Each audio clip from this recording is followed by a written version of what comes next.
empty platform. Sarah stood on the subway platform at 2 a.m.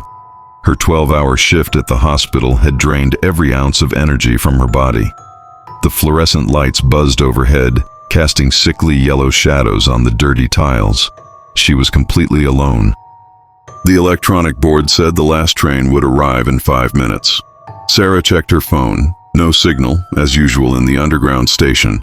She heard footsteps echoing from somewhere, but when she looked around, nobody was there. The air grew cold. Sarah pulled her coat tighter. Strange, she thought. The station was never this cold, even in winter. Her breath became visible in small white clouds. The train screeched into the station. Its windows were dark except for one car in the middle, which glowed with dim, flickering light. The doors opened with a hiss. Sarah hesitated. Something felt wrong. But it was the last train, and she lived 40 minutes away. Walking wasn't an option. She stepped inside. The car was empty except for one figure at the far end, a conductor in an old-fashioned uniform. He sat perfectly still, his cap pulled low over his face. The doors slammed shut. The train lurched forward. "Ticket," the conductor said without looking up. His voice sounded like grinding metal. "I have a Metro card," Sarah replied, holding it up. "No, your ticket." He finally raised his head. Sarah's blood turned to ice. The conductor had no eyes, just empty black holes where they should have been. The train didn't stop at Sarah's station. It didn't stop at any station. It just kept going, faster and faster through the dark tunnels. "Please, I need to get off," Sarah shouted, running to the doors. They wouldn't open. The conductor stood up slowly. "Everyone on this train has a ticket to their final stop." Sarah noticed something horrifying. In the dark windows, she could see reflections of other passengers, dozens of pale, transparent faces staring at her. But when she turned around, the car was still empty. "What do you want from me?" she cried. "You took something that wasn't yours." The conductor moved closer. His footsteps made no sound. 3 years ago, remember? Sarah's mind raced back.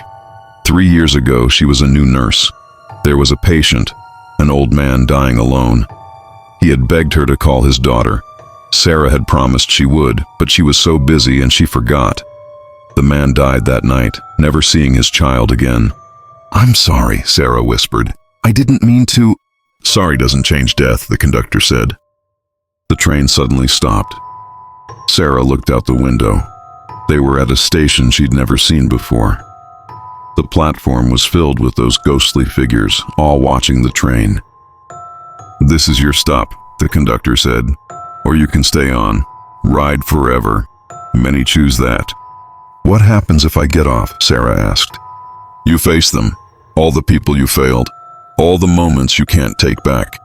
Sarah looked at the waiting crowd. She recognized some faces, patients she hadn't spent enough time with, people she'd been rude to when she was tired, small cruelties she'd forgotten. "And if I face them?" she asked. "Then you go home, but you'll remember every single face, every failure, forever." Sarah closed her eyes. She thought about running, hiding, riding the train into darkness. It would be easier.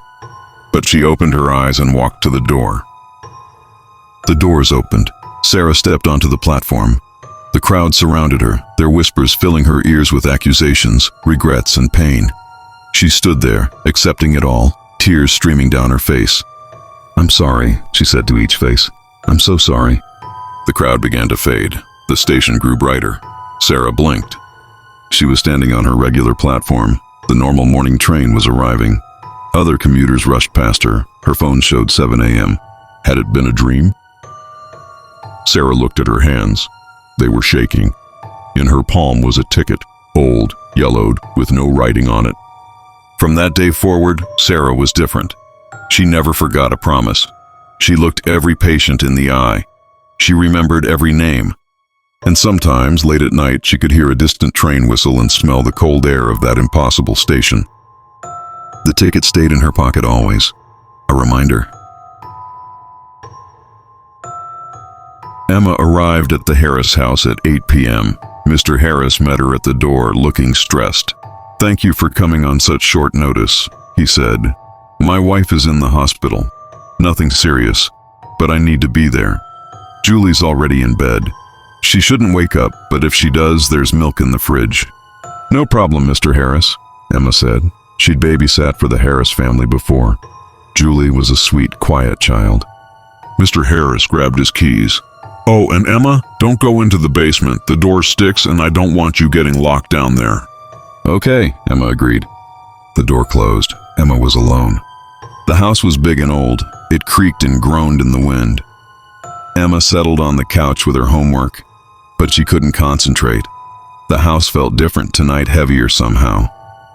At 10 p.m. she heard a sound from upstairs, a small voice calling, "Emma, I'm thirsty." Emma went upstairs with a glass of milk. Julie's room was at the end of the hall. The door was slightly open. "Julie?" Emma pushed the door open. Julie sat up in bed, her blonde hair messy from sleep. "Can I have my milk?" Emma handed her the glass. Julie drank it slowly, staring at Emma with her big blue eyes. "Why are you looking at me like that?" Emma asked, trying to smile. "You're not supposed to be here," Julie whispered. "What? Your dad hired me to—" "No, you're not supposed to be in this house. Nobody is." Emma felt a chill. "Julie, you're scaring me. Go back to sleep." Julie lay down and turned to face the wall. Emma left quickly, her heart pounding. Downstairs, Emma tried to call Mr. Harris. No answer. She tried again. Nothing. Then she heard footsteps above her. Small footsteps, walking back and forth in Julie's room. But Julie should be sleeping. Emma crept back upstairs. Julie's door was wide open now. The room was empty. The bed was neatly made, as if no one had slept there. "Julie?" Emma's voice shook. She heard giggling from down the hall. It came from the master bedroom. Emma pushed open the door. Julie stood in front of a large mirror, still in her pajamas. "Julie, what are you doing? You should be in bed." Julie turned around. "I want to show you something." "Not now. Your father said—" "My father is dead," Julie said calmly. "He died 3 months ago." Emma's world tilted. "That's not funny, Julie. I just saw him." "Look," Julie pointed at a photo on the dresser. Emma picked it up. It showed Mr. Harris, Mrs. Harris, and Julie. But there was a black ribbon across Mr. Harris's corner of the photo, the kind families put on pictures of the deceased. Emma dropped the photo. "This is a joke, some kind of sick—" The lights went out. Emma fumbled for her phone, turned on the flashlight. Julie was gone. "Julie!" Emma ran into the hallway. All the doors were open now. She looked in each room, her panic rising. Finally, she heard the voice again, from the basement. "Emma, help me. I'm scared." The basement door stood open. Emma knew she shouldn't go down. Mr. Harris had warned her. But Julie was down there. Emma descended the stairs. The basement was dark and cold. Boxes and old furniture filled the space. "Julie? Over here." In the corner, Emma saw a small shape. She moved closer, her phone light shaking. It wasn't Julie. It was a doll, a life-sized doll with blonde hair and blue eyes, wearing pajamas. The same pajamas Julie had on. Emma screamed and ran for the stairs. The basement door slammed shut. Emma pounded on the door, screaming until her throat was raw. Finally, she collapsed on the stairs, crying. She must have passed out because when she opened her eyes, sunlight was streaming through a small basement window. The door was open. Emma ran upstairs and out of the house. Police cars were parked outside. Mrs. Harris stood on the lawn talking to officers. "Emma!" Mrs. Harris ran to her. "Oh my God, where were you? I came home and found the house empty. I called the police." "Julie, where's Julie?" Emma gasped. Mrs. Harris's face crumpled. "Emma, Julie died 6 months ago. Carbon monoxide leak while she slept. We told you when we canceled. Don't you remember?" Emma's memories shifted and reformed. Mrs. Harris had called to cancel babysitting, had said they were moving away after their tragedy. But Emma had gotten a call last night, hadn't she? From Mr. Harris? Her phone showed no calls, no messages. "My husband is in a psychiatric facility," Mrs. Harris said quietly. "He never accepted Julie's death. He calls people sometimes, pretends everything is normal. I'm so sorry he involved you." Emma looked back at the house. In the upstairs window, she saw a small figure with blonde hair watching her. Marcus started his new job as a night security guard at the old Riverside Museum. The building was huge, full of artifacts and exhibits that looked creepy in the dark. His supervisor had quit suddenly, so Marcus was trained over the phone by Tom, a guard at another location. "Pretty simple," Tom said through the radio. "Walk the floors every hour, check the doors, don't let anyone in, call me if anything weird happens." "Weird like what?" Marcus asked. Tom hesitated. "Just call me, okay?" Marcus began his first walk at midnight. The museum was full of shadows. Ancient pottery, old paintings, and stuffed animals in glass cases stared at him as he passed. On the third floor, Marcus heard a sound. Like footsteps, but not quite. More like scratching. "Tom, I'm hearing something on 3. Is it coming from the east wing?" "Yeah, how did you know?" "Don't go there," Tom said quickly. "Just finish your round and skip that section." "I have to check it. It's my job." "Marcus, please." But Marcus was already walking toward the east wing. The east wing held the museum's archaeological collection. Ancient bones, primitive tools, and stone tablets lined the walls. The scratching was louder here. It came from behind a door marked "Staff Only, Restoration." Marcus tried his keys. The door was unlocked.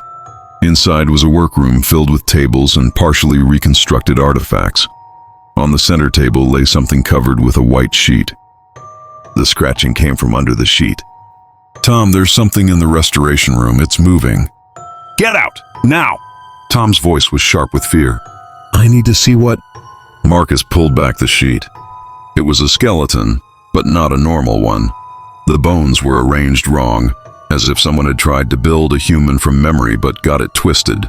The skull had too many teeth. The scratching stopped. Then the skull turned to look at Marcus. He ran. Marcus sprinted through the museum, his radio crackling.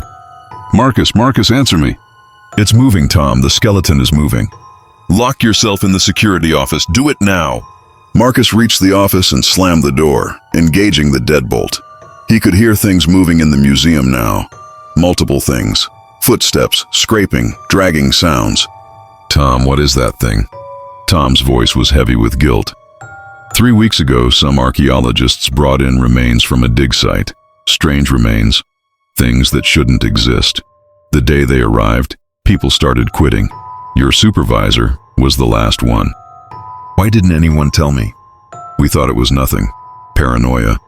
But then the night guards started reporting. Movement. Always at night. Something slammed against the office door. "They're attracted to living people," Tom said. "The dead things. They want what they don't have anymore." The lights flickered. The power went out. Marcus grabbed his flashlight. Through the office window, he could see shapes moving in the darkness. Not just the skeleton, other things from the collection. Mummies whose wrappings dragged behind them. Ancient corpses that should have been dust. They surrounded the office. "Tom, I need help. Call the police." "They won't believe it. By the time they arrive, you'll be..." "Be what?" Tom didn't answer. Marcus looked at his watch. 3:47 a.m. Sunrise was hours away. "Tom, do these things. Are they afraid of anything?"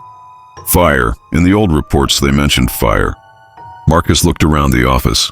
There was an emergency fire extinguisher, a lighter someone had left, and paper files. "I have an idea. It's crazy, but..." He grabbed papers and stuffed them under the door, used the lighter to set them ablaze. The fire alarm screamed to life. The creatures shrieked, an awful hollow sound. They backed away from the flames. Marcus didn't wait. He grabbed a chair, smashed the office window, and climbed out into the hallway. He ran for the emergency exit, following the lighted signs. Behind him, the creatures gave chase. Marcus burst through the emergency exit as fire trucks arrived.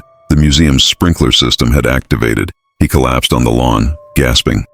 Tom arrived 30 minutes later. He helped Marcus to his feet. "I quit," Marcus said.